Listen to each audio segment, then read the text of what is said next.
रामपायली थाना क्षेत्र से युवती का अपहरण मामले में पीड़िता ने बताई सच्चाई। पीड़िता ने कहा, परिजनों व समाज के कुछ लोगों के दबाव में आकर एसपी को शिकायत की। गत दिवस एसपी कार्यालय में एक विवाहित महिला अपने परिजनों के साथ पहुंचकर शिकायत दर्ज कराई थी और कहा था कि रामपायली के ही 2 युवक के द्वारा ग्राम बेनी थाना रामपायली से अपहरण किया गया और ग्राम भाकल थाना कटंगी में रखा गया। वहीं भाई ने थाने में शिकायत दर्ज कराई कि फिर पुलिस ने हमें थाने लाया और कोई कार्रवाई नहीं की। वहीं पीड़ित युवती ने सच्चाई बयां की और कहा कि सब परिजनों व समाज के कुछ लोगों के दबाव में आकर यह सब बोली थी। सच्चाई तो यह है कि मैंने अपनी मर्जी से गई थी। 12 तारीख को थाने में की गई कार्रवाई से मैं संतुष्ट हूं। वहीं थाना प्रभारी सुनील बनौरिया ने कहा कि पीड़िता के भाई की रिपोर्ट पर पुलिस ने कार्रवाई की है। जानकारी के अनुसार पीड़ित विवाहित युवती ने कहा कि घटना 10 जून की है, जब मैं कबाड़ी चुनने के लिए ग्राम बेनी गई थी और वहां से मैं अपनी मर्जी से ग्राम भाकल चली गई थी। परिजनों को पता चला कि मैं घर पर नहीं पहुंची तो भाई ने रामपायली थाने में गुमशुदगी की लिखित शिकायत की, जहां पुलिस ने हमें 12 जून को रामपायली थाना लेकर पहुंचे और वहां पर परिवार के लोगों ने पुलिस को कहा शिकायत दर्ज ना करे और हमने आपस में ही समझौता कर लिया, जिससे मुझे कोई परेशानी नहीं थी। जिसके बाद मेरी शादी करने के लिए परिजनों ने कहा और महाराष्ट्र में शादी तय हुई। 5 जुलाई रात को मेरे चाचा जगदीश देड़े और अन्य किसी बात को लेकर विवाद हो गया। विवाद थाने तक पहुंच गया और फिर अधिक विवाद होने के कारण पुलिस ने मेरे चाचा जगदीश देड़े व अन्य परिजनों पर एफआईआर दर्ज की और जो इस विवाद में थे उन पर पुलिस ने कार्रवाई की। पीड़ित विवाहित युवती की माने तो विवाद में जगदीश देड़े व अन्य परिजनों के द्वारा पुलिस पर दबाव बनाने के लिए मुझे भी कहा गया था कि जैसा हम कहते हैं वैसा ही बोलना, जिसके बाद बहकावे में आकर उनके साथ एसडीओपी को शिकायत की। उसके बाद एसपी कार्यालय बालाघाट पहुंची, जहां अपहरण का झूठा व मनगढ़ंत आरोप लगाते हुए पुलिस द्वारा कार्रवाई न करने की बात कही। इधर अपने परिजनों के साथ रामपायली थाना पहुंचकर विवाहित युवती ने सच्चाई बयां करते हुए अपने लिखित बयान दर्ज कराई।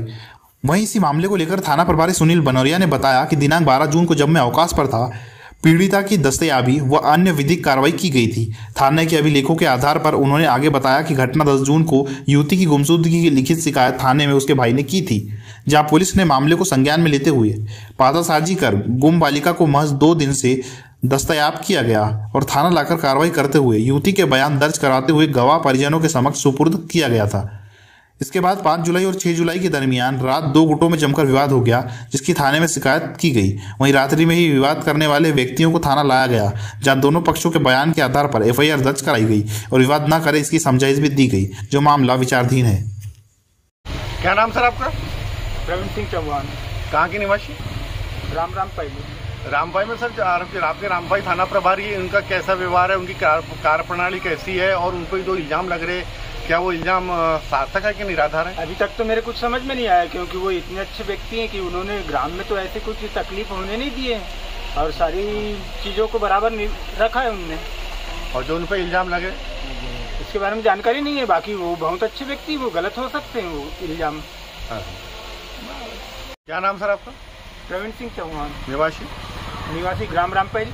रामपायली टीआई के ऊपर जो इल्जाम लग रहे हैं वो क्या सत्य है और उनका क्या रामपायली कार्यक्षेत्र कैसा है? वो तो बहुत अच्छा है यार। कौन से इल्जाम गलत लग रहे हैं उन्हें? तो ऐसा मुझे तो कुछ समझ में ही नहीं आया कि वो गलत कर सकते हैं कुछ। बहुत अच्छा है उनका कार्यकाल।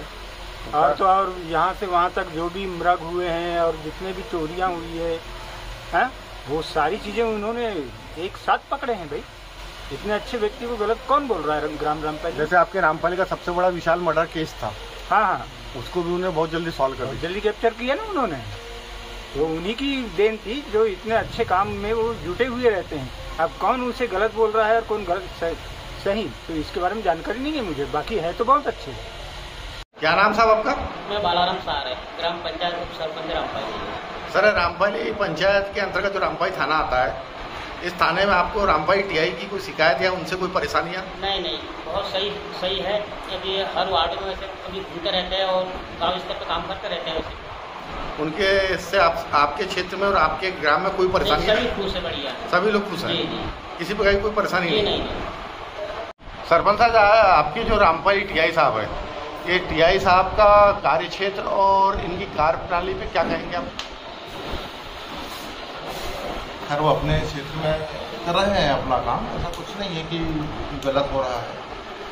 और वो उनके जो क्षेत्र में जो काम आते हैं वो अपने हिसाब से स्तर पर निपटाते हैं। बाकी ऐसा कोई दिक्कत की बात अभी तक तो नहीं आई है काम में हमारे, जहाँ कोई दिक्कत हुई हो जहाँ पे व्यवस्था में। आपके रामपायली जो है, आपके रामपायली में कोई परेशानी उनसे नहीं पाती? ऐसा वो हमको तो परेशानी अभी तक कुछ नहीं हुई है साहब से, है ना। इतना बड़ा एरिया है, वो अपने अपने हिसाब से थोड़ा बहुत एरिया भी चलते रहता है उनका कार्य। बाकी पर्सनल रामपाल इस तरह सब हमको तो दिक्कत नहीं है। दिक्कत नहीं है, यानी आपके पास कोई शिकायत अभी तक नहीं आई? नहीं, बीच में कुछ घटना हुई थी उसके बारे में। हाँ, उसके बारे में पता नहीं उनको क्या था मैटर, चल रहा है उसके बारे में कुछ ज़्यादा जानकारी नहीं है।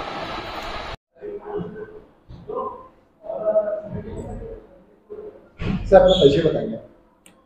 मैं थाना प्रभारी रामपाली सुनील बनोरिया। सर आप पे लगातार हमारे कुछ पत्रकारों द्वारा आरोप लगाए जा रहे हैं, पुलिस अधीक्षक महोदय को शिकायत की जा रही है कि आपके द्वारा एक पत्रकार जो आपके रामपाली का है उसके साथ थाने में मारपीट की गई, जाति की गई, आखिर मामला क्या था?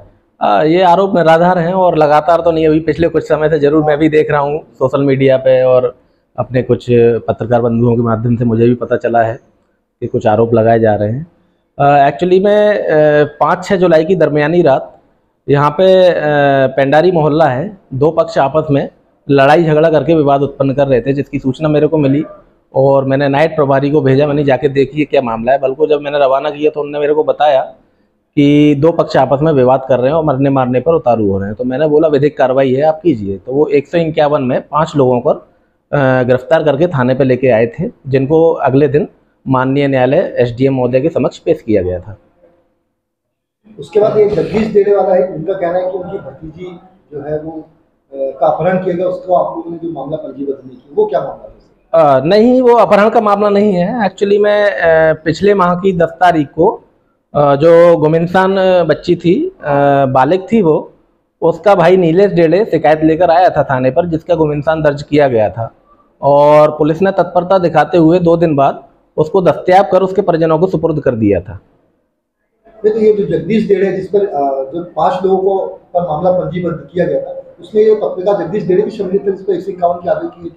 हाँ, इसमें 151 और उसकी कार्रवाई की गई थी। इनका मेडिकल भी कराया गया था। तो ये शराब के नशे में और एक दूसरे के साथ में झगड़ा कर रहे थे, विवाद कर रहे थे। इसमें वो पत्रकार जगदीश डेड़े भी मौजूद थे? हाँ, जगदीश डेड़े भी उसमें मौजूद थे।